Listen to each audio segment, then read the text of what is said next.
Landscape photography is a powerful way to connect with nature, a reminder of how small we are in the vast world around us.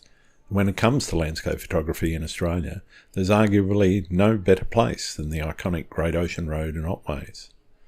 A Photographer's Guide to the Great Ocean Road and Otways by Samantha Olsen is a book that provides everything you need to know about 152 different shoot locations, from the best times of day to visit, the ideal seasons, tide heights, drone regulations, even whether you can bring your dog. It's your ultimate guide to photographing the Great Ocean Road and Otways safely and creatively. 4 years of research went into this book, uncovering hidden locations and determining the best and safest times to visit each one. Those of you with limited time, this book will help you make the most of every moment you have. Whether you shoot with a DSLR or mirrorless camera, or if you're planning to visit the Great Ocean Road or Otways, this book can be your essential companion. Here's what you'll find inside: 152 shoot locations, a location breakdown separated into accommodation areas for easy planning, skills for great landscape images focused on seascapes and waterfalls, weather and tidal information. With 750 pages of information and over 1,000 full-colour images and diagrams, this book is a treasure trove of knowledge. This how-to photography guide, combined with a travel guide, all in one beautifully crafted book, gives you everything you need so you don't waste a moment of your trip. So, don't miss out. Visit Kickstarter.com and search for Great Ocean Road book to get your copy today. Choose a package that includes a physical hardcover book to enjoy all the beautiful images, plus an ebook so you can take this guide with you wherever you go. Get ready to discover the Great Ocean Road like never before.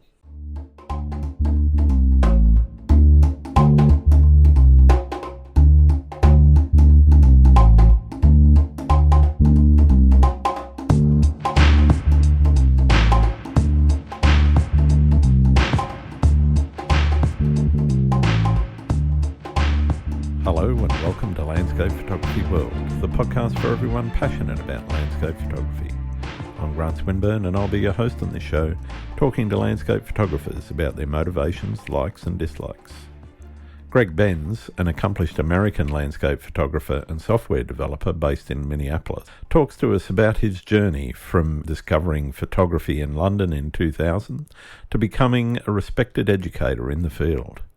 With a passion for cityscapes, landscapes and the editing process behind the scenes, Greg focuses not only on creating impactful images, but also on helping others master complex post-processing tools. Through his website, tutorials and social platforms, he demystifies HDR, luminosity masking, Photoshop and Lightroom for photographers worldwide. Greg also offers valuable insights into photography equipment and workflow tips, all shaped by years of travel and hands-on experimentation. He emphasises the importance of connecting with the photography community and continually improving one's craft, whether you're a beginner or a seasoned artist. His work and educational content reflect a dedication to both creative expression and technical mastery. I hope you enjoy the show. Hey, Greg, welcome to Landscape Photography. How are you going? Good. How's it going, Grant? Yeah, pretty good. Thanks for taking the time to have a chat with us. I'm really keen to talk to you about quite a few things, but let's start with, who is Greg Benz?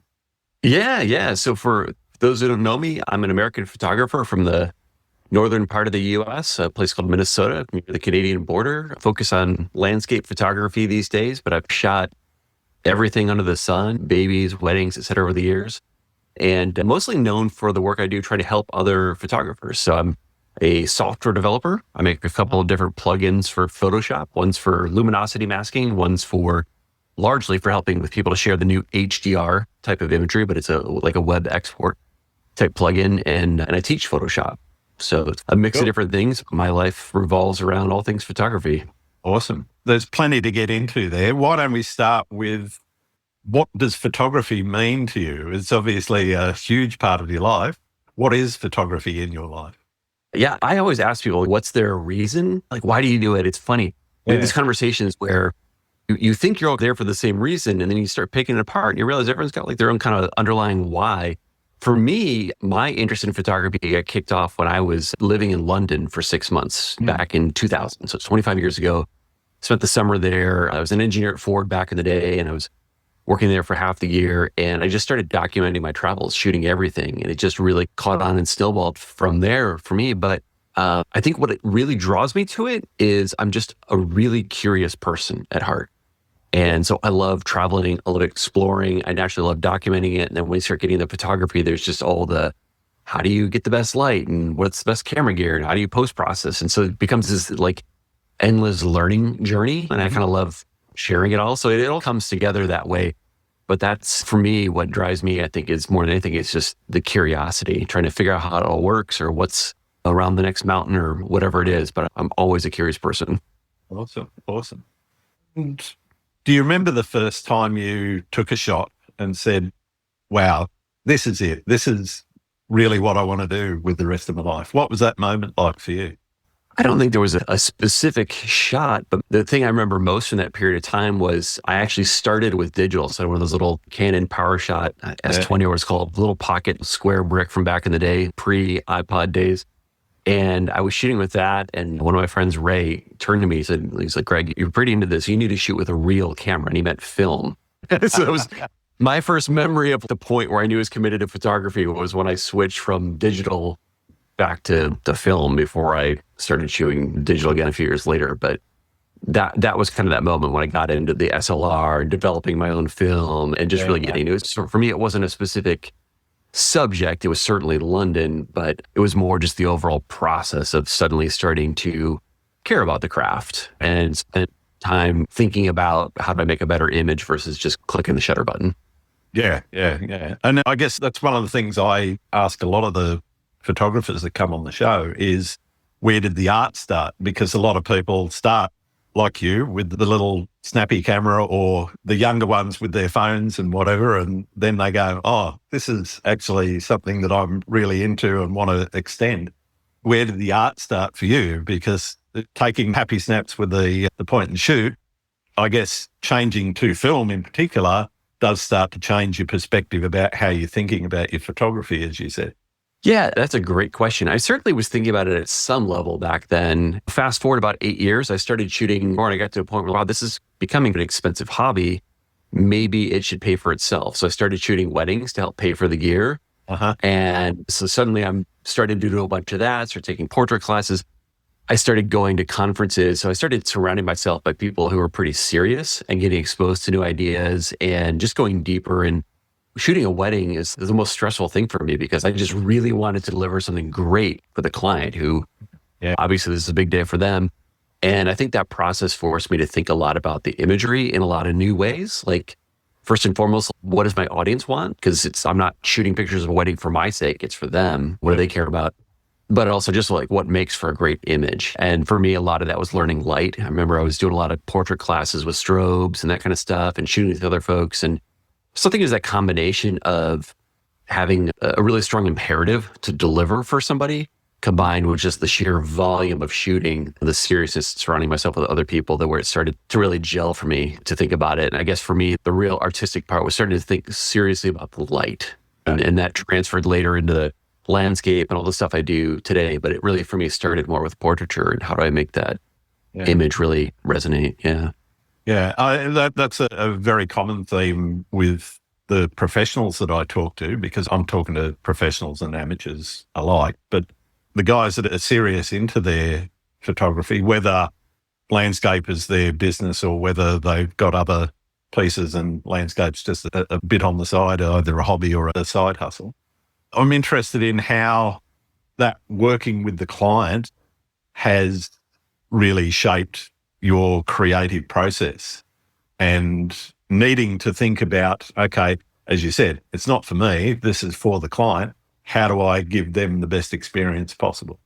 Yeah, I mean, I think it got me in the mindset of what emotionally resonates for someone. Back then with the weddings, and I was shooting much more for them than myself. And I tried very hard to figure out a lot of this is just relationships, right? Like I might take the most amazing picture of their uncle, and it turns out like they're not close to that uncle and they don't care, and they really care about Aunt Mildred and I missed her or something. It's just a process trying to figure out like what connects to them. But I think it gets you in the habit of thinking about your audience in a different way. It's different because that's very personal. I got to know the person before I took the photo. Whereas like landscape, I don't necessarily know my audience always, but I'm thinking about people and what would be interesting for them. It's, if I just show pictures of stuff that I thought was fun, I'm just like rambling about my travels. That's not very fun for someone else, right? Just that guy who just can't shut his mouth. So I try to think about that with my art, what's going to translate for them and what creates that emotional connection. But it also helps me as an instructor, right? Because I find a lot of times when I'm teaching photography, I'm also helping people think about the why. A lot of people get into photography and they haven't thought about what motivates them, what drives them.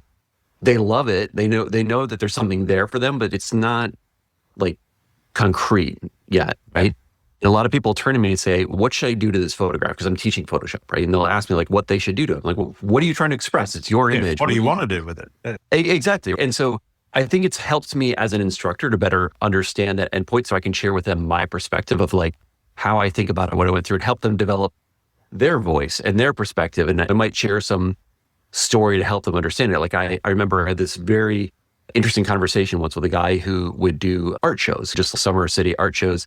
Sure. And his subject was flowers. And he was relating a story where he did this beautiful photograph of a flower and this woman is buying it from him and he's ringing it up and it's all good to go. She's super excited. And then she makes this comment about the name of the flower and she was incorrect. And he corrects her. He's, oh no, it's blah, blah, blah, whatever the flower was. And he's, oh, I don't want it. And what he didn't know is this is a flower that she had an emotional connection with because of her mother. And she thought it was that flower. And the moment he shattered that illusion, it no longer mattered. So in his mind, the image was important, but it wasn't. It was this relationship with her mother and what she saw in the image. And so I think it's that sort of thing when I try to bring to people in terms of the background I've had there, helping people understand like, hey, you're going to share this with your friends and family, whoever. What's the connection you're trying to establish with your audience? Because I think if we were to write stories, we think a lot about like how we might create a story and how it might be received. I think that we have some background in grade school and things like that. But when it comes to photography, it's not really taught in that same kind of formal way to most of us. No.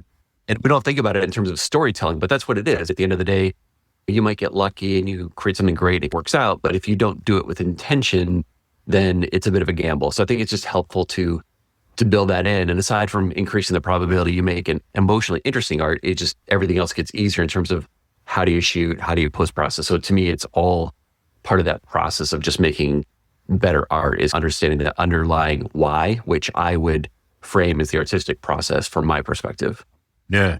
Oh, that's just fantastic. And it really resonates with some of the other things that have been on the podcast in the past about photography being a very visual communications method and how people actually respond to the imagery.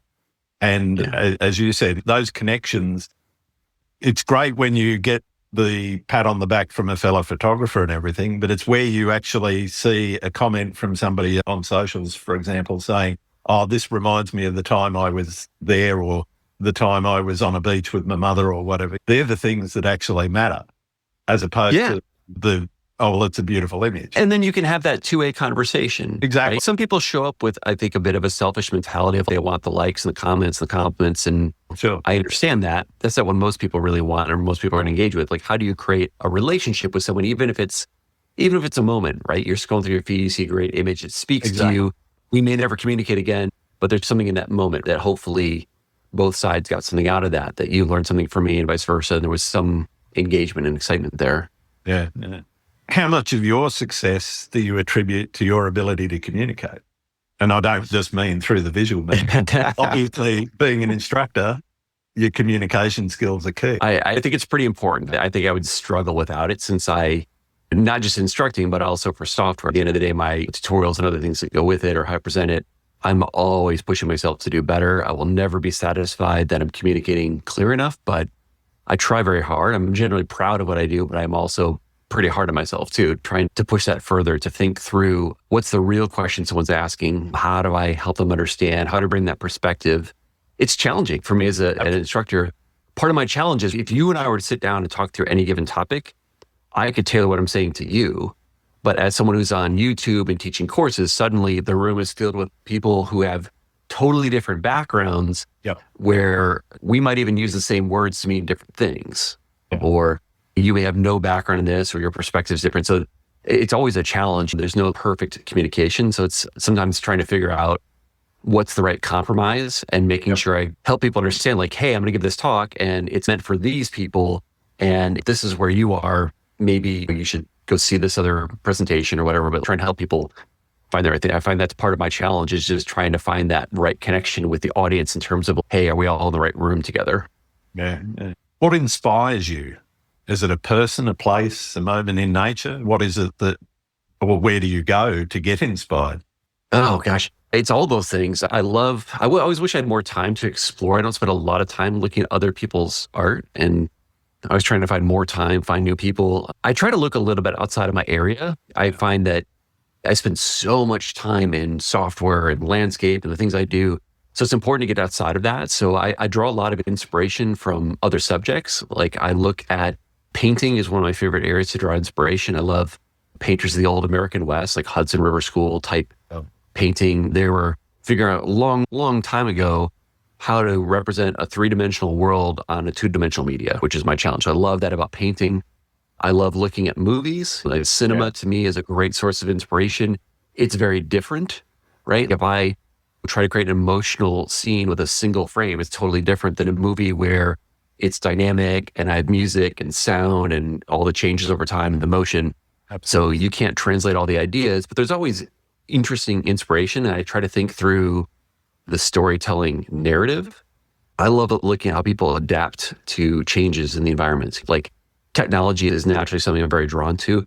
And I love looking at how people use really creative ways of embedding or using that to their advantage. That I find that as technology changes, art changes. Like you look at television today in the era of streaming, it's totally different than the era of it's going to be on at 8 p.m. every Wednesday with ads in the middle. We tell different stories than we used to. Even the conversations around that are different because it's the famous old water cooler conversation. Did you see what's its name, whatever the show was last night? Yeah. Now, because they might have watched it a week ago or they haven't watched it at all. Yeah. And so I think great art is inherently intertwined with the technology. You look at painting. When Impressionism came about, it was because we figured out how to put paint into tubes and you could take it in the field and quickly make art, right? And that was born from that. It happens all the time. One of the areas I found really interesting in cinema is drones. And there's a movie on the Apple streaming network, Apple TV Plus, called Cherry. It wasn't a terribly popular movie. Has one particular sequence in it that I thought was so amazing. It's a war-based movie, right? So there's a scene where they're coming across a battlefield and they're trying to give you a sense of the place. You just see all the surrounding hills, the machinery, the smoke from the battle, like the enormity of this moment. But then it singles in on one specific soldier right up in his face. And it's all done in one take. So you have both the environment and the individual. And the way they pulled that off was they had a drone coming in at a low height. So you can see that macro thing, but then it gets right up on the actor in a way you just could not do it safely. Yeah. They had a cameraman dressed in fatigues who, when the drone got close, runs to the back of the drone, grabs handles on it, moves that drone in position like a regular handheld camera and lets it fly away. And I thought that was so beautiful because you could never before the era of drones figure out a way of telling the macro and the micro all in one shot. And I've seen a few examples like that where they've done some really creative things with technology like that to tell stories. I think if you think very carefully about the tools and what they enable, you can tell interesting stories, but it always comes back to that question of what's the narrative? What story are you trying to tell? And in that case, it was trying to give a sense of this guy's terror in this moment, but you had to see the bigger environment to do it. So you had to see him, you had to see the environment. And from that perspective, they figured out a plan to capture that moment. So I try to do that with technology or with my art, try to think through what would be interesting about this moment. I don't know that I would succeed, but I think asking the question helps. Oh, no, it definitely does. But I've got to give a shout out, as you're talking about cinematography in particular, for the guys that did Ripley. I don't know if you've seen that series on Netflix. So I haven't, no. All black and white. Some of the most beautiful monochrome cinematography I have ever seen. Every picture you would be happy to have in a frame on your wall almost. There's a few scenes that you definitely wouldn't, because it is about a couple of murders without giving too many spoilers away. So there are some scenes that you wouldn't want on your wall, but it is just so beautifully shot, beautifully lit, and the tonal grading in there is just impeccable. It is one of the best. If you're into photography and cinematography in particular, go watch it, if nothing else. It's a really engaging series as well, well acted, scripted, presented. But that cinematography on its own just stands up head and shoulders above anything else I've seen recently in terms of just wow, it just blew my mind when I started to look into how they actually achieved some of what they did. Yeah, you can find inspiration in the strangest of places. A few years back, I saw the live action remake of Mary Poppins. Definitely not a movie I thought I was going to watch or anything like that. I just happened to see it. I haven't watched that one. The cinematography is beautiful.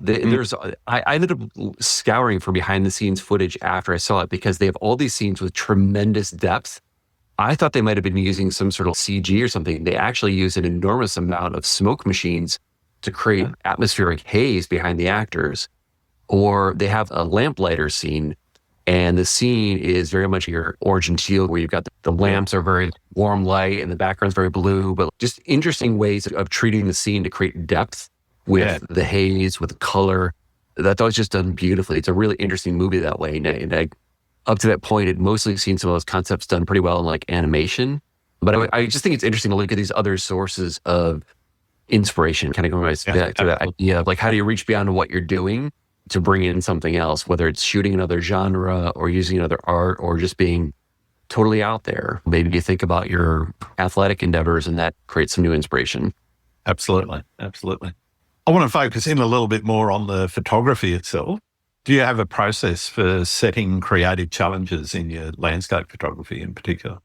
I should be more methodical. I wish. I honestly don't get out as much to shoot as I want. I think that's true of all the professionals I know, but it's particularly true for me as I'm doing so much like software and tutorials. I'm just not in the field that often. Yeah. One of the challenges I'd like to set for myself to do more often is just reshooting the same subject. Something I've always found as an interesting challenge is how do you really create inspiration? I've got a friend, Ule, in Norway, who has shot the same cabin, you could almost say to death. He shot it so many different times. And I didn't even catch it at first. He shot it so many different ways. It was super interesting. And he always makes it really creative. And I was all of a sudden realized like, wow, like you've taken this one simple subject and you've done so many things with it. I think that's amazing. It shows tremendous creativity to do that. And so I love that. Or I look at how people, every year, there's maybe one photograph of the Eiffel Tower that I'll see that amazes me. I think it's like Paris is the most touristed city on the planet, I believe. The Eiffel Tower is going to be the most shot subject there. So it's probably the most photographed thing on the planet. And yet somebody every year comes up with an original idea for photography. There's always a new way of looking at your conditions or your perspective or something. And so I find that if I keep reshooting the same subject, that's where I start learning those lessons. Because the first time I shoot it, the second time, maybe the third time, I have these go-to knee-jerk ideas. It's maybe redoing things I've done in the past. It's not really creative, but once I've exhausted those, I think that's where the learning comes in for me. It's the point where I get frustrated and I want to give up is where I'm going to learn the most because it's hard. Yeah. And so I try to push myself through that. Okay, how can I do this again in an interesting way? The sky is terrible today. So what can I do different now in these conditions or something like that? Perfect. How do you connect with the place before you shoot it? Do you do a lot of research before you get out in the field, or are you just, okay, I know this place has got something, I'll go there and we'll see what comes up? It's some of both. I try to research it. I like to have a few ideas, especially if I know conditions could be variable. If I'm shooting this summer, I'm always thinking I'm going to get just ruined with blue skies. It's so common. In the places I go, they tend to be pretty clear skies in summer. Yep. And I'm always thinking, okay, what's the moon doing? What's the Milky Way doing? What can I do in shade? What are the alternatives given that I won't have much of a sky a lot of times or things like that? So I try to plan out what might be my other plans. Or if I'm in this area within a 2-hour drive, what else is interesting? Because if the sunset turns out to be west of where I am, and I have some idea of where I might want to drive when I got 2 hours of time left, then I can make that happen. But if I'm totally unprepared, then I'm probably not going to have great luck. But at the same time, I like to be open and interpretive and not over-research it. If I do a lot of remote research in advance, you can do a lot of creative things with maps and Google Earth and stuff like that. But if you start looking at photos and things like that, you can pretty quickly bias your own thinking or get locked into a plan. And I try to have that mix of being adequately prepared, but still trying to be flexible and spontaneous. Awesome. I'm interested now, I guess we can turn to some of your software development, because I know a lot of people will know your name, if not your work, from the software that they've used, whether it's one of the plugins that you've developed or one of your YouTube videos. How did the process around getting into that development start for you? Lumenzia was the first one I created. It's a luminosity masking plugin for Photoshop. And for anyone who doesn't know what that means, it's basically a process where you'd create masks and selections in Photoshop from the image itself. So if you want to work on the sky, you can help create a mask of the sky. So I tend to think of it as the magic for being more precise. If I want to work on this subject or whatever, it helps guide it. And it doesn't necessarily have to be a physical subject. It could also be esoteric concepts like highlight and shadow or the color red or whatever. So that's really helpful, like for dodging and burning, to take the highlights and make them a little bit brighter and the shadows a little bit darker to enhance what's there artistically to create more depth and dimension. Yeah. That process for me was, I started out with the old HDR a long time ago, where you would try and process an image to fake more detail on an old display. It's a little confusing because the new HDR that I'm into these days is about a whole new display technology. We can talk about that separately. But I was going down that rabbit hole of the HDR stuff a bit and never quite happy with it. And I started getting into the idea of like exposure blending, where I just manually would combine the images to be a little more precise. And that naturally is one of those places you'd use luminosity mask for. And I tried doing it manually. I tried a few different tools, and just for me, everything felt kind of clumsy and technical. And I got to a point where I realized, you know what, like if I spend some time building my own tool, then I can get that technical part out of the way, so that when I want to be an artist, I can focus on the art and not think too much about the technology. I just a nice, easy, repeatable process that you can click a couple of buttons and get what you want. I feel like I can the manual way, which is, I've got to create a channel and I've then got to play around with how that channel interacts with that layer, et cetera, and as far better than I do. That's a real pain in the backside. It is. It's also, I find that I can think very technical, very left brain, and I can think artistically, very right brained, but it's hard for me to do both at the same time. And so for me, spending that time to get the technology hammered out so that I could just be more of an artist was helpful. And that pretty quickly pushed me towards, I better learn how to do some coding. I had a very limited background in software prior to that. I had a little bit of exposure with my engineering endeavors before that, but not by any stretch kind of classically trained person. So I just started self-teaching on like Code Academy and things like that to learn the software and build Lumenzia, which started as a personal project. But about a year into it, I thought, hey, other people probably want to take a look at this. And I started putting it out there, and it turned out it was pretty popular. And I've been doing Lumenzia for over a decade now. So it just snowballed. I got better and better. It got better and better, more sophisticated over the years. It's been a solid 10 plus years of luminosity masking for me. It's just a lot of hard work, it comes down to. Yeah. Are you still working on it, or are you done with Lumenzia? Or where's it? No, are you all going to the keep time. it up to date with Adobe's updates of Photoshop and so forth? Yeah, I'm always working on stuff. The biggest changes felt like they're happening early on in building things, but I've got lots of ideas, lots more going on with it. In the last couple of years, I've added a lot of support for 32-bit Photoshop, which helps with the whole HDR stuff. Yeah, sure. And I'm trying to spend a lot more time thinking about other ways of using it, because that's a big passion for me, but there's endless opportunities in that space. The hardest thing for me is not that there aren't like great ideas. It's more just trying to be careful, because I want the tool to be simple. I don't want it to be like a Swiss Army knife with everything under the sun. So I got to be careful, like what makes its way into the tool to keep it from getting too complicated, because it's already a deep subject as is. So try to be careful that it part of making it easy to use is avoiding it being too complicated. Yeah. You don't want to write another Photoshop. There's already too many ways of doing the same thing there. Yeah, exactly. I always want it to be its own thing. And so, I think that I'll be working on Lumenzia for a long time.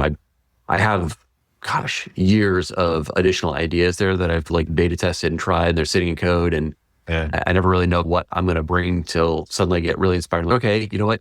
Now I'm going to bring this one home and bring this in here. I marinate on ideas for years before anyone else sees them. Yeah. That's a good way of doing it. It's better than rushing stuff out. Yeah, otherwise you come up with it sounds like a good idea, and then you start doing it, like, I wish I didn't do it that way, or that doesn't quite work. Yeah, you really have to kind of battle test your ideas. That's, I find, the best way. Otherwise, I just end up revisiting everything. Yeah. You talked a little bit about the new HDR technology, which is really all about the displays, and it's only newer displays which can actually achieve those kind of results. For a layman that hasn't been exposed to any of that, can you describe what it is and what it actually does and some of the, without getting too technical, some of the technology behind it? Yeah, so it's called HDR, High Dynamic Range. That name confuses people because that same exact name has been used to mean different things over time. Most people think of this process, this fad from 15 years ago. A lot of people decided it's too noisy and garish and weird and they don't like it. And the new HDR is totally different. It is a fundamentally new display technology. And what it's really about is monitors. Think about the evolution of monitors, right? In the 1980s, monitors started with, they were green. By the late 80s, but the late 80s, we had a few colors. By the 90s, we had expanded into the world of sRGB, this limited color gamut, and we started having some color spaces and things to be consistent. In the early 2000s, we got a little wider gamut with P3, and then we started getting 4K. Monitors they keep getting better. This is the big new thing. This is, in my opinion, the most exciting advancement in image display since color. And what it's really about is the monitors we've had up to date, they've had this limited contrast range. When we go out in the real world, a sunset is a powerfully bright, colorful subject. The inside is a cave, or the human eye can accommodate this wide range of real world light. Absolutely. And so we come back and take a picture, like, that looks nothing. If you could have seen it, was so much better than the photograph. And that's because this technology it's not great. It's the best we can do. And now the best we can do is getting a lot closer to human vision. Yeah. And the cool thing is, cameras have been able to do this for a long time. Our cameras have always captured much closer to 14 stops of dynamic range. In the early days of digital camera, everyone's like going out to buy the new camera and you got one more stop of dynamic range. Monitors are jumping from 8 stops of dynamic range to 12 and pretty soon 14. So it's a big deal. This is, imagine the least capable digital camera of the 1990s jumping to a camera from 10 years ago. It's like this massive jump, and we're going through that with monitors. So we can now see a scene where the sky can be bright and colorful and show all that emotion of the scene. Or if there's a lightning strike, it really glows, or the city lights glow, or just all those scenes where you lose color and detail. You really have to see it to understand it. It's hard to describe, but there's a lot of great examples on Instagram. So when it goes onto Instagram, you go to my feed, which is Greg Benz Photography, and I have all these side-by-side comparisons showing the best you can do with SDR versus, which is standard dynamic range, the old way, versus the new HDR. You can see side-by-side what the technology does. And it's not even the best version of it. If you're on like an Apple MacBook Pro, it's even better. But the phones are a great place to start because we almost all have HDR in our phones. If your phone is less than 4 years old, you probably have this capability. And Instagram supports it and Thread supports it. It's starting to show up in a lot more places. Your TV has support. If you have an Apple device, it has support. So we're headed towards a world where it's universal, but it's not everywhere yet. Yeah. And there's this misperception. People think it's not common, but it's more that we haven't had the software to use it. And now those tools are rapidly coming about because there was no point in developing the software until there were enough people who had the hardware. So now it's going to start really moving quickly. So it's a pretty exciting time. It's a great time to get into it. But yeah, it's ultimately about having that image that just feels much more like you were there. It looks gorgeous and exciting. And the most common thing I hear from people when they see it are comments like, wow, it's amazing. Or they look back at the old SDR, like it looks undone or unfinished. Or it's just, there's this visceral reaction to it in terms of it's just such a dramatic change in the image. In terms of processing, what is the difference between processing an SDR image and creating an SDR JPEG and a HDR JPEG? Yeah. So the whole end-to-end process starts with like, how do you capture it? And the good news is you can use any camera, any image. Even if the image is not HDR capable, you can push it into the HDR range. As long as it's a RAW file, you can do a lot with it. Yeah. You can even use a JPEG. You can use an 8-bit JPEG. A lot of our images have latent detail, and you can extract this. So I've taken images that are not RAW, they're super old JPEGs, and still gotten tremendous benefit. Not always, but a lot of times. Good. Obviously, shoot RAW, expose to the right, all the things we've always done for the best images. If you do those things, you've got the best possible source for HDR. You don't even need it, but that's the best, right? Okay. Then there's the editing phase. For editing, the great news is if you use like Adobe software, they've made it so incredibly easy. Like Lightroom and Adobe Camera Raw, right next to the button you use to turn on the black and white mode is a button that literally just says HDR. And you turn that on and you're now in that mode. And most of the time, the moment you click that button, you're going to have a better looking image. It'll just show whatever it can. Not always, depends on how you capture it. It'll depend a lot on what monitor you're using at the time too. Yeah, if your monitor doesn't have a monitor that's 10 years old, for example, you're not going to see the results in a shop or anywhere else unless you've actually got that new monitor. In that case, it would actually look pretty bad because Adobe does not try to adapt the image. It tries to show it accurately in that mode. Yeah. So that the image would look weird, but if you were looking on a web browser like Chrome, it'll always look good because when you go to actually view and consume the image, it does the best it can for your monitor. Yeah. So you can share it with anyone, but yeah. So yeah, if you've got an HDR capable display and you can edit with a Lightroom on your iPhone or your Pixel phone, whatever, you can use it there. So there's a lot of ways to get started, or your television. It's a great way to plug your laptop in your TV. But you turn on that mode and then you just edit. So as long as you've got the display support, the editing process is really almost no difference. There are little tips and tricks when you get in the weeds, but all the same controls still apply. Curves look a little different. The histogram gets a little bit bigger, a little more space there, but everything works the same. There's not a whole lot you need to know to get started. I could teach people almost everything in about 5 minutes. We're sitting down. So it's really pretty intuitive. And I've got a bunch of videos on my site. So someone goes to gregbenzphotography.com/HDR. You'll see videos showing this whole process. But that part's really easy. Then you got the part where you have to go and share it. That's where you need a little bit more knowledge, is actually how do I like save the file and then get the file from me to you? That's the part where there's a little bit more involvement. Yeah. But the editing's pretty straightforward. Yeah. Are you seeing any movement with the phone suppliers like Apple and so forth about creating direct HDR JPEGs out of the phone? So using the phone to actually create a HDR end result with the appropriate mappings and everything in the back of that image, so that you could basically take a shot with your iPhone, hit the button, and it sends it up to Instagram, and you've basically done a HDR process on it. Yeah, that's actually the default state of things now. So if you go and capture an image with your Android phone, your iPhone, if it's any recent phone with a recent operating system, it will by default capture either a JPEG or a HEIF file with a gain map. And a gain map is the way that the same image can be adaptable to any display. So the whole idea of a gain map, it's almost like two images in one file. So if you have a good HDR monitor, you get the benefit of HDR. But if someone else doesn't have an HDR monitor, if there's the old SDR, then they get the best thing possible on that display.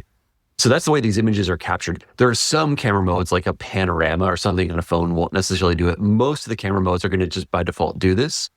The selfie camera might not, because that's usually... What's that?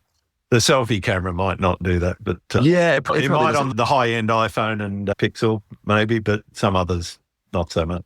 Yeah, it's really, it becomes a question of art. And that's where, so what the phone will do can be really exciting. It can look really good.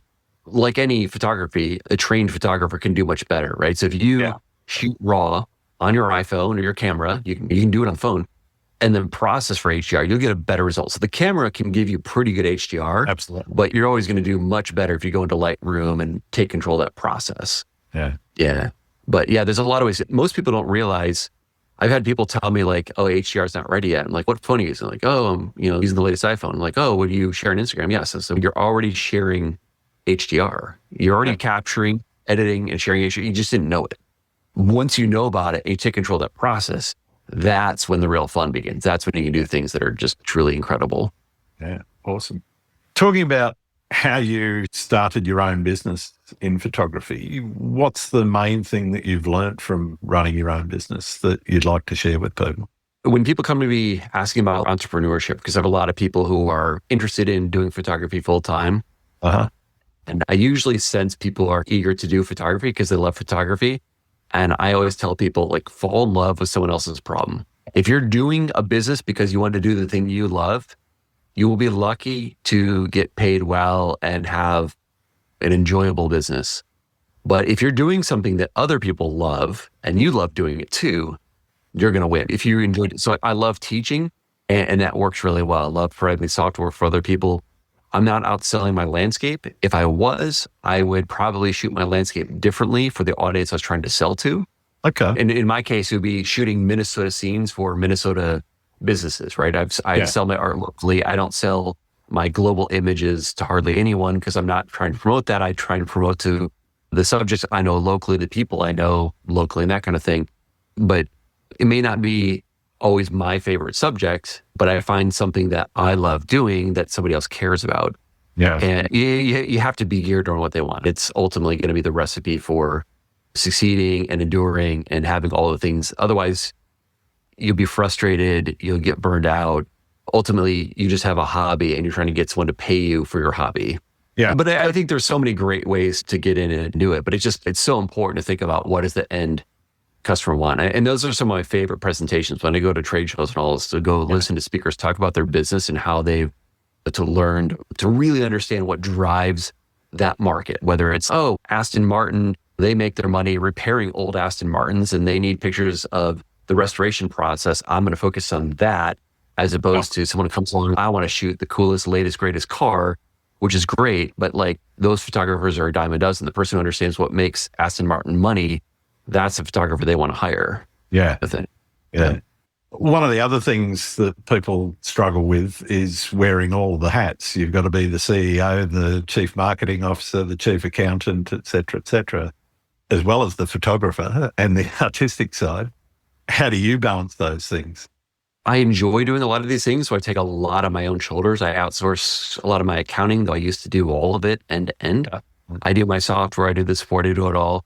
It's not the approach I would necessarily recommend to someone else. I tell people specialize in the things you're good at and you can do and you want to do. But for me, there's such an intricate connection between what the customer is doing. So learning what they want, the support, the software, it all comes together in ways that would be hard for me to break apart.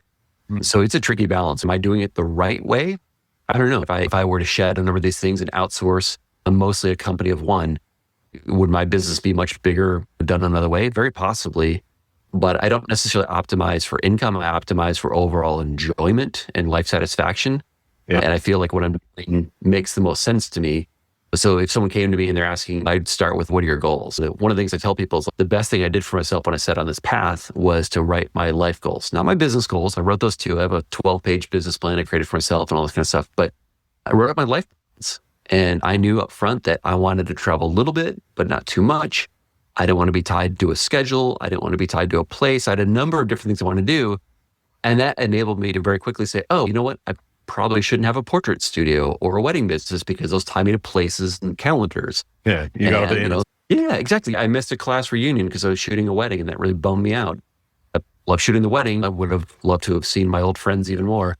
So for me, software is great because I can work as hard as I want when I've got the time. And then when something else crops up, I can do something else. My parents had this really rough car accident a number of years ago.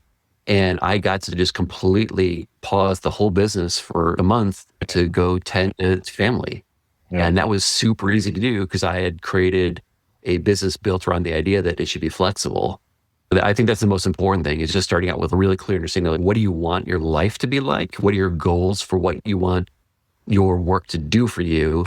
Then you can craft what that business looks like from there. The best business for me is not necessarily the best business for you. It's unlikely you and I have the exact same set of high-level goals. And so you kind of work end state backwards to how you want to run that business. Yeah, absolutely. And I think it's fantastic advice is that you need to think about what it is that you want out of life before you think about what it is you want out of your business. Because a lot of people start with, this, as you said, this is what I want to do.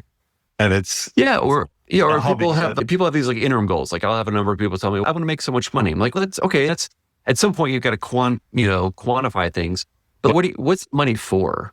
Like, because if you tell me that money is to pay for travel and this and that, it's like maybe we optimize your business in a way that it doesn't make you the most money, but travel is part of the business. Travel is part of the business. That's right. So let's focus on, because money, unless you just want to brag about how much money you have in the bank account, it's not really your goal, right? You want options, flexibility, provide your kids, whatever it may be. And that's really important to figure out that overall balance. It's really getting down to what do you actually want? And then we kind of work back from that. Yeah. So if you want to fund a mortgage, that's a different thought process to I want to travel a lot. That you can still have the same amount of money for both as your goal in fiscal terms, but in terms of what you're actually doing with it, that really makes the difference about what it is why you're doing what you're doing. And that, I think that's absolutely fantastic, getting people to understand the why before they get into actually starting the business. Yeah, it helps you focus. So you know when to say no, and it helps when you run into a roadblock. I need to stay focused on this. What's another way of solving this problem? Yeah. Otherwise, what we tend to do is we run into a problem. We're like, that didn't work out. Let me try something else. And you bounce around a bit. And when you have that clarity in where you're going, it's much easier to navigate through the hard stuff and how to avoid wasting time on side trips you don't need to make. I want to move on to talking about travel. You've shot in many places around the world. What's one of your favorite places to have visited and shot?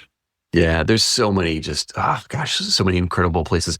I love going to places that are very different from my everyday. I love just flipping my world upside down, challenging my thinking. I went to Bhutan a number of years ago, and that was just amazing. Sandwich, to me, it feels like the closest thing to what you kind of see in the movies for Tibet. Yeah. Like this charming place with just mountain culture, relaxed, removed from it every day, like a place like that. Or going down to Cuba, where life is so organized around family and neighbors and life in the street. And or when I lived in Cambodia for a month, and everything about that was just totally different than my life here in Minnesota. Sure. So those are the places I enjoy the most. It's just something that just really gets me, if not out of my comfort zone, just out of the range of my everyday thinking and assumptions. Because there's so much about our lives that we just take for granted as that's the way you do it, until someone else shows you like, oh, that's actually a good way too, or that's another way, or that's what you do in this environment instead. Yeah. Are there any places still on the list that you really want to get to that you haven't been? Yeah, absolutely. The place I've been thinking about the most coming up, which is not like totally different in this sense, but is the Azores. I think would be a lot of fun. I'd really like to see the Azores. It's a Portuguese islands in the Atlantic. Yep. Just beautiful, volcanic, green. It looks amazing. So that's probably one of the more near-term things. That, and I need to get on it quickly, but I'm trying to think about where I can get up north and shoot the aurora sometime later this year, because I don't quite get enough of it here in Minnesota. Yeah. And we're going to start heading into like less and less solar activity in the coming year. So now's the time to do it. Definitely. I need to think about, do I head up to Iceland again or something like that to get up? This last couple of years has been reasonable. You should have got something in Minnesota there. I did. The challenge is living here in the Twin Cities, we had a lot of light pollution. So I need to like have it hit when there's no clouds and I can drive 3 or 4 hours out of the city to capture it. So there's a lot of times I'm like, oh, I know it's going to be a banger, but I can't see it. It's overcast. I got dinner plans with friends, whatever. So I need to make that happen. I try to be flexible and just on the moment go when I can, but yeah. Yeah. The last time we got some this far north, which in my lifetime has never happened, it was cloudy. So like solid overcast. So just didn't get to see any, but I think it was September last year, something like that. I was camped beside the Murray River, which is one of the major rivers it's actually the border between New South Wales and Victoria. And we'd taken the motorhome down there and we're parked beside the river and we're just sitting out there, had the campfire going and everything, and looked up and the sky was pink and it's going, it's not meant to be pink. Okay, now it's going green. Okay, this is good. Raced back in, got the camera out. Wasn't in a great spot for compositions or anything, but I got some interesting shots, got some vertical columns and so forth. So it was good fun. But way further north than you'd normally see them here in Australia. That's amazing. I love those moments, right? Because they remind you to be humble. When you see like the awe of nature like that, you're just like, oh, I'm just like this little speck in this tiny rock in this huge universe kind of thing. Absolutely. And I always think that's just a beautiful moment. Yeah. Is there any place you've been that you'd like to retire to? I mentioned Iceland. That's a place I went long time ago, long before it was touristed, long before I was really doing serious photography. I'd love to get back and see that.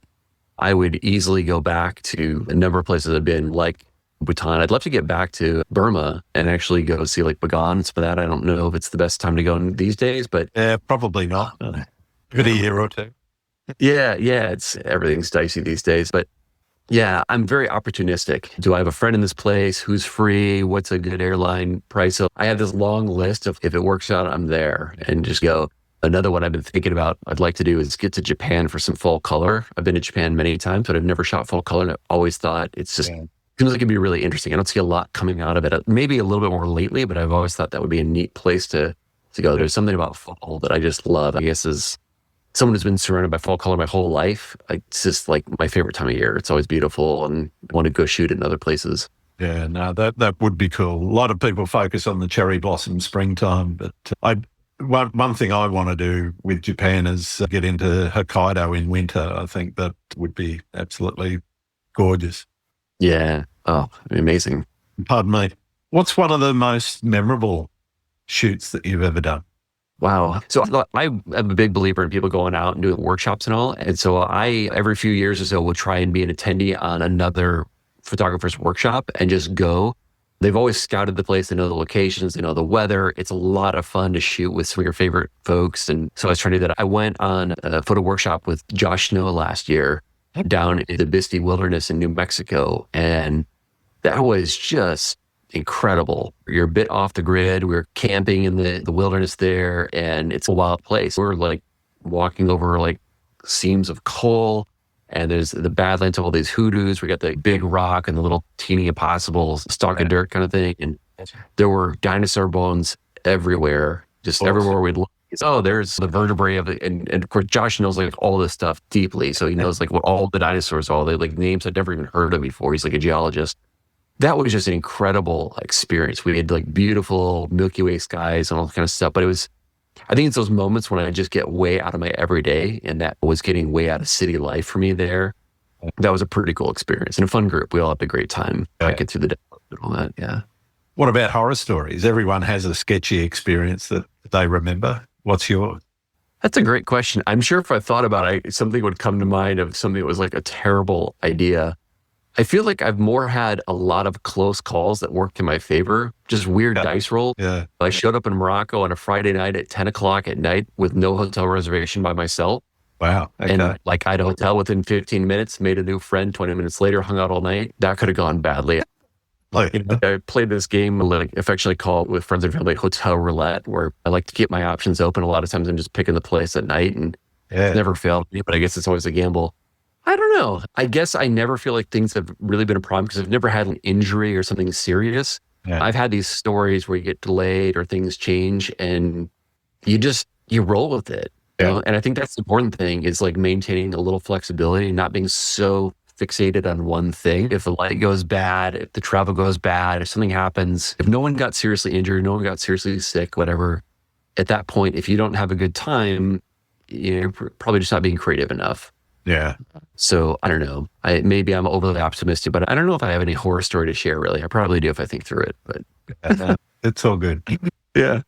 How do you think landscape photography has shaped your relationship with the world?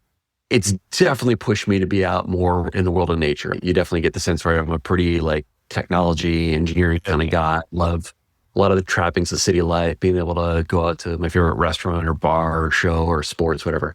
And getting into landscape has pushed me to go to places I would just not otherwise feel a reason to go. There's always the icons you'd hike to and things like that. But now with landscape, I can think of a good reason to go to the middle of what would otherwise be nothing and nowhere by myself and just really enjoy it. And I love that because those are experiences that I would never otherwise have. And I might be doing something like I'll travel up to like northern Minnesota, right? It's my full backyard. And I'll be waiting for that moment in the middle of the night when the Milky Way is going to rise over my subject, whatever. So I'm sitting there by myself and I'll hear wolves calling to themselves or loons or things like that. And those are just such great moments, right? You can see it in a nature documentary, but when you're there living it yourself, it's again back to that humbling moment and forcing you to slow down and pay attention and kind of see what's there as opposed to just kind of skimming along and cherry picking the highlights of life. Yeah. So I think just forcing me to spend a little bit more time paying attention and going and spending time places I wouldn't otherwise do that. I think that's probably my favorite aspect of landscape. Awesome. When you get back, are you straight into an edit after a shoot or do you tend to let things hang about on the hard drive for a while before you get into it? Never. I'm terrible. I have great shoots from almost a decade ago I haven't touched. Right. I have an enormous volume of unedited images. I tend to go through quickly and do like my quick and dirty Lightroom pass. It's like the poor man's edit. But for me, usually I'm going to go into Photoshop and go deeper on a lot of things. I'll play with it. I'll get a sense. I'll mark my favorite stuff to come back to, appreciate it, organize it, that kind of stuff. But a lot of times I don't really get into the serious editing till much later. And I don't really know why. I think I get so focused on the shoot. When I come back, life takes over and I get focused on other things. And then at some point later, the inspiration hits me and then boom, I dive into that old edit on something. I probably should spend more time with it at the time. Yeah. Are you, I guess, thinking about how you're going to edit when you're doing a shoot and Always. I always think about whether you shoot for a particular way of editing or do you edit for a particular way of shooting? Which one is it?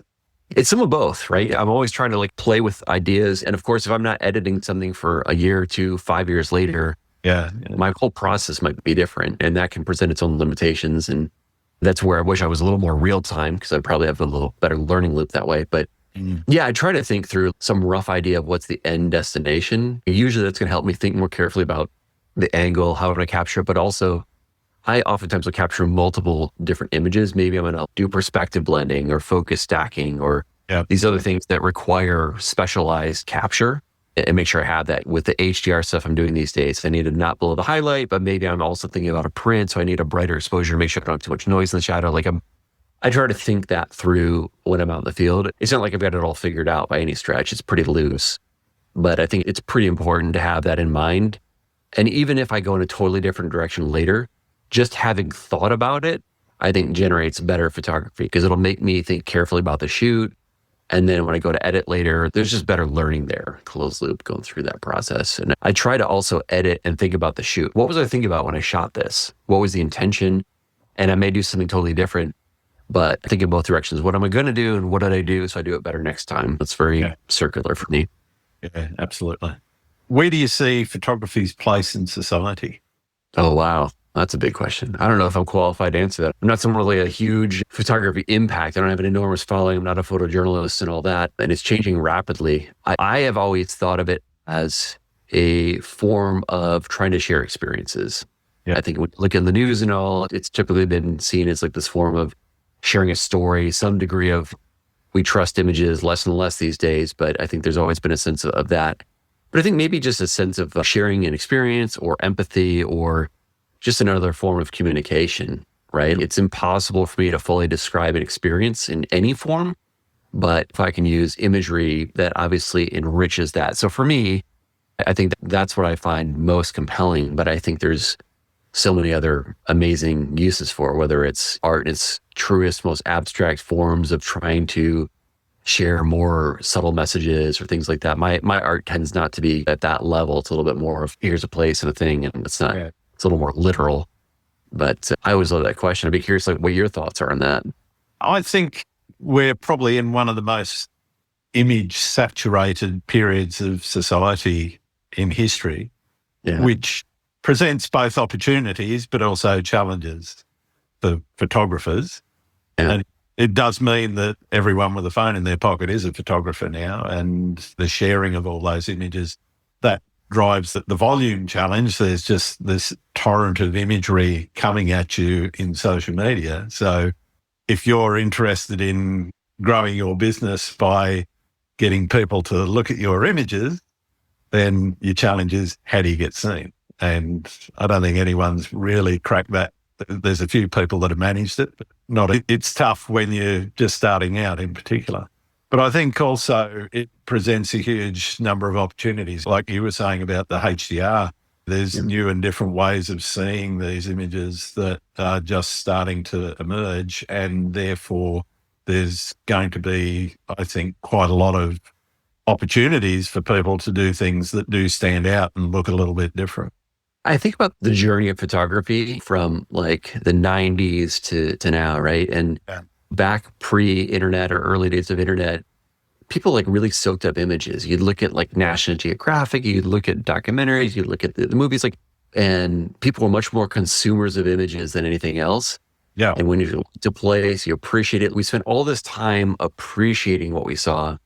And then with photography being everywhere, especially with the advent of social media and mobile phones, now everyone's a creator, and you go to a show and someone's holding a phone in front of you to capture the thing that they're not watching because they're looking at the phone. And so suddenly we're not enjoying the experience, and everyone's talking and no one's listening kind of thing. It's like we're visually just talking over each other a little bit. And I don't know how you rectify that, but I do wish we could find a moment to breathe a little bit, slow down, spend more time listening, both literally but figuratively. When you're just zipping through your feed, it's okay. Social media stats just racked up like 100 views for people that you don't remember what any of those things were. No. And I don't know what the antidote is for that. I feel like it's in-person experiences like museums and things like that where we're more likely to slow down and just take it all in. I think as creators, we have to be patient. I think we want to rack up all these likes and stuff, but like, how meaningful is it if you really think about it? On the other end, it was like a guy zipping through because he couldn't sleep on his phone at night or something. Did that really create value for you or them? Sorry, go on. No, I was just going to say, I wish I had a better answer for how do we get back to that. But I feel like that experience of years ago when photography was more rare and special, I enjoyed that experience more than I enjoy the experience now. That's part of what I love about HDR is it's a better representation of reality. It is a bit more rare. It's new. It will eventually get more saturated and everywhere. And I'm not saying it's going to lose value necessarily. It's still going to be a great thing as it grows, but there's something extra special about this moment in time where it's a unique experience. I was going to say, I was talking to a local photographer here in Australia who has started to shut down their social media presence, which I know if you're running a business sounds counterintuitive, but basically focusing on having so it's not total. They still have a couple, basically focusing on their own Substack and their own website and their own gallery. And that's how they're going to interact with the world through those things and traditional advertising media and so forth to get the word out, which it'll be an interesting experiment, and I'm interested to follow their journey. And I'm definitely planning to follow up with them to see how things are in, say, 4 or 5 years' time and see whether or not that's actually worked for them.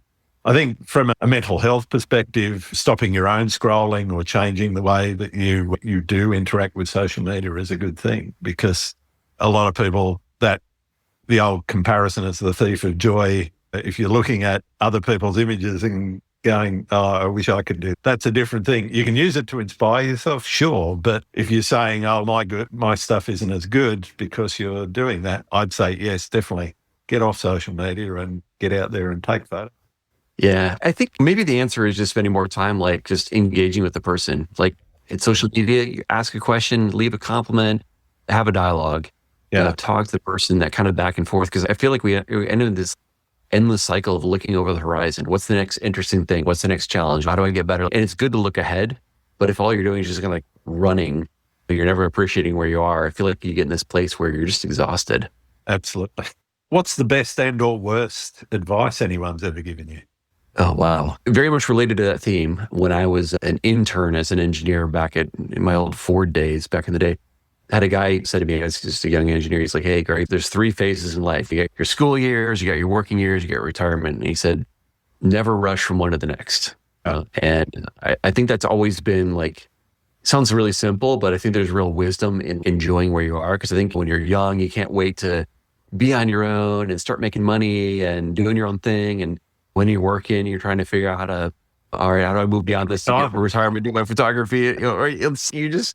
You got to find ways to just enjoy life. Because if you don't carve out space for that moment where you are and just enjoying the things in your life now, you're always delaying. I see that all the time with my clientele includes a lot of retired folks getting into photography. And it's such a common story. I hear people talk about they've retired and they've always wanted to do photography and now they're doing it, but their knees are shot and they're in and out of the hospital and all these kind of things. And it's like they spend a whole life doing these amazing things, building a career, caring for their families, all these amazing things.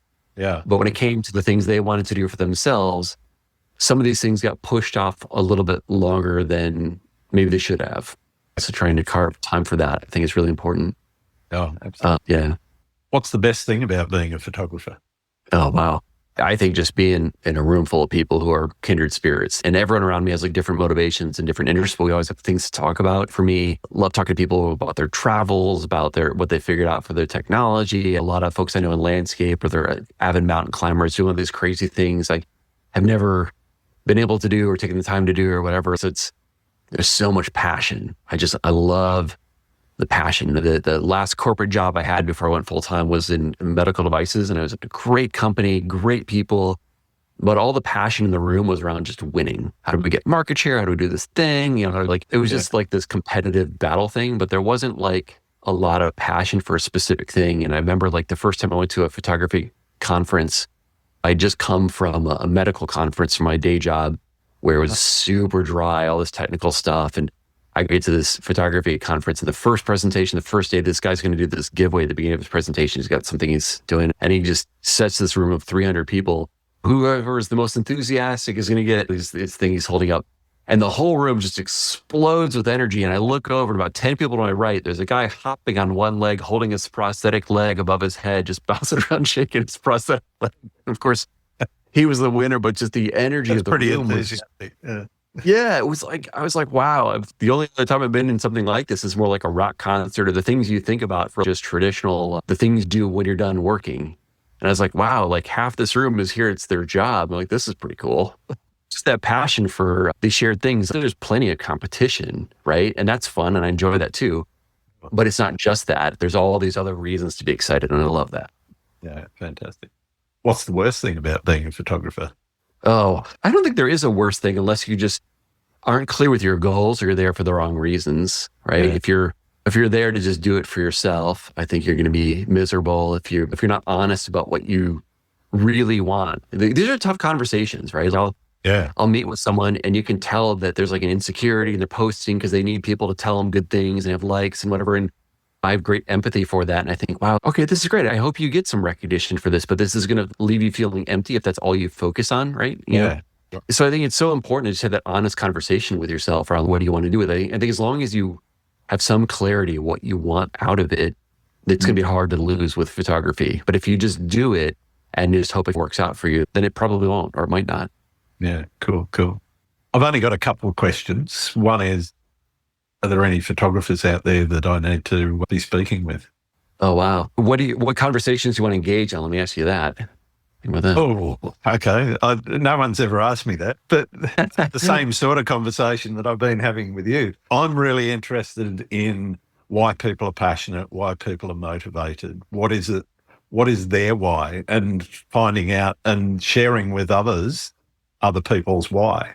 And so they're the kind of conversations that I'm really passionate about bringing to the world. Otherwise, I wouldn't be doing the podcast. So. Yeah, absolutely. Because you said this is episode 199. So you've had a lot of conversations. I'm curious what the ground you haven't covered. Most of the photographers I know would be great answers to this. I'll just pick a name at random here. Mark Adamus, if you haven't had him on the show. Haven't. Fantastically talented guy, super interesting. He is just absolutely avid about being out in nature. Yeah. He loves photography, but he wants to be like scaling the mountain. He's cooking the meals. He has like this tremendous range of interests that are beyond the obvious. So he'd be a lot of fun. You talk to him about adventure photography. We talk about a guy who goes to crazy places with his adventures to the middle of nowhere in New Zealand or Pakistan, or he's way off the grid. So he'd be an interesting guest. Awesome. Brilliant. Thank you. I've got one more question, and for many, it's the most important one I ask. Do you like pineapple on pizza? If it's paired with the right other toppings, yes. Fair enough. That makes Thank you so much, Greg. It's been wonderful getting to know you a little bit better and learning more about you and your work. Where can people find your work? Yeah, the best place to go is just my website, gregbenzphotography.com. There's navigation from there to my social media and everything else for luminosity masking and HDR. You'll see it right there to find all that. So that's probably the best place to go. All right. Brilliant. Thanks so much. Yeah, thank you for having me on the show. It's a really fun conversation, a lot of great questions, and just going in places that I've done a number of podcasts, and you're asking a lot of questions I've never heard before, which is awesome. Always fun for me too. Yeah. I listen to a few other podcasts and steal a couple of questions, but I also listen for what they're not asking and go, okay, I'm going to ask that. All right. Thank you so much, Greg. It's been wonderful. Thank you. Thanks again for listening to Landscape Photography World. I hope you enjoyed the show, and keep listening because I'll be joined by some great guests in upcoming episodes. You can find my work in this podcast at grantswinburnphotography.com, along with prints and photography gear. I'm also on Vero, Photo, YouTube, Instagram, and Facebook. Don't forget to like and subscribe. I'm Grant Swinburne. Hope to see you out shooting soon.